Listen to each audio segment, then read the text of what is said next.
झारखंड के पूर्व मुख्यमंत्री और भाजपा नेता बाबूलाल मरांडी राज्य में हो रहे उग्रवाद घटनाओं के मद्देनजर हेमंत सोरेन सरकार पर निशाना साधा है। उन्होंने पूर्व पार्टी विधायक गुरुचरण नायक पर चाईबासा में माओवादियों द्वारा किए गए हमले और सिमडेगा में भीड़ द्वारा एक युवक की कथित हत्या के मामले में राज्य सरकार को आड़े हाथ लिया।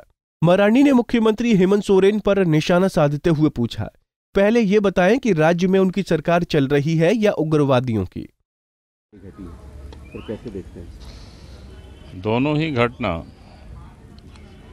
क्रूरतम की जो सीमाएं होती है उस सीमा को भी तोड़ दिया है। अब जिस क्रूरता से एमसीसी के द्वारा वहां हत्या की गई और सिमडेगा में मॉब के द्वारा,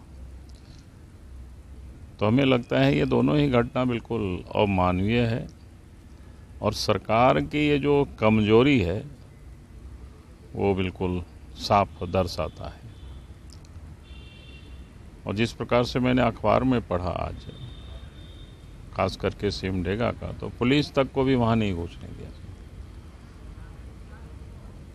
और पता नहीं किसी गिरफ्तारी हुई है कि नहीं, केस हुआ है कि नहीं। तो हमें लगता है कि प्रशासन को बिना विलंब किए जिन लोगों ने भी इस प्रकार के क्रूरतम जो हत्याएं की है, कानून था, कानून को अपने हाथ में लेने का किसी को कोई इस प्रकार के अधिकार नहीं है और उनकी गिरफ्तारी करनी चाहिए उन लोगों की। जो कि अखबारों में जो आया है बातें, तो मैंने देखा कि भाई परिवार के सामने ही मार करके फिर जला देना, ये क्रूरतम की जो सीमाएं होती है उससे भी बिल्कुल परे दिखता है। मैंने ऐसे भी आदमी क्रूर हो सकता है तो ये सोचा भी नहीं जा सकता है। तो निश्चित रूप से ऐसे लोगों को तो सजा मिलनी चाहिए। पूरी तरह से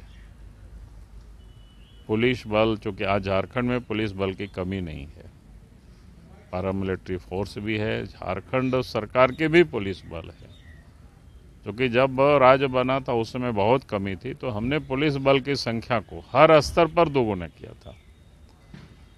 पुलिस लाइन में भी जहां 100 के जवान होते तो उसको भी हमने दोगुना कराया था। थाना में भी जहां 8-2 का बल होता तो उसको भी हमने दोगुनी कराया था। और उसके बाद कई एक जैप, जो पहले से तो एग्जिस्ट जो करता था वो तो था ही, उसके बाद फिर कई एक नए जैप भी बना, महिला बटालियन भी बनी। तो यानी कहने का अर्थ है कि पुलिस बल की इसमें कमी नहीं है, और कमी हो तो फिर केंद्र सरकार से मांगे। और पूरी सारंडा को सुरक्षित करना चाहिए, क्योंकि एक तो खनिज का भी इलाका है और दूसरा कि जब तक कोई भी राज्य में अमन चैन नहीं होगा, राज्य प्रगति नहीं कर सकता, विकास नहीं कर सकता है। ये दुनिया का इतिहास यही बताती है। और झारखंड में अगर इसी प्रकार से हत्याएं होते रहेगी तो फिर यहाँ कोई भी उद्यमी उद्योग नहीं डालेंगे, पूंजी निवेश नहीं करेंगे, बल्कि यहाँ जो लोग हैं वो भी धीरे धीरे भाग जाएंगे, दूसरे राज्यों की ओर पलायन करेंगे और फिर बेरोजगारी बढ़ेगी, फिर भुखमरी होगी, फिर और अधिक क्राइम होगा। तो इसीलिए ये अपराध को काबू पाना या उग्रवादियों पर काबू पाना ये सरकार का पहला दायित्व है। मैं तो राज्यों में कहता हूं, मैं दुनिया के नक्शे पर भी अगर आप देखें तो वही देश तरक्की करता है जहां पर अमन चैन हो, जहां पर रोज इराक, ईरान, अफगानिस्तान, पाकिस्तान, जहां इस प्रकार से रोज हत्याएं होती है, वो कभी प्रगति नहीं करता है। वहां की हालत अब देखिए, रोज खून खराब हो रहा है। न तकनीक के मामले में आगे है, न क्या बोलते हैं सामान्य जो आदमी की आवश्यकताएं हैं वो भी ठीक से पूरी नहीं होती। यानी एक प्रकार से कबीला की तरह लोग ऐसे ही जीते हैं। लगता है कि उस क्षेत्र में कि आदिम जमाने में जैसे लोग जीते थे वैसे ही लोग जीते हैं।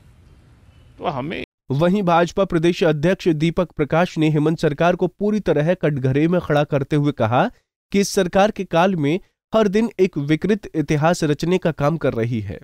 झारखंड में आज कानून व्यवस्था ध्वस्त है, विकास ध्वस्त है, और कानून व्यवस्था के बारे में तो कहा जाए कि हर दिन एक विकृत इतिहास रचने का काम कर रही है सरकार।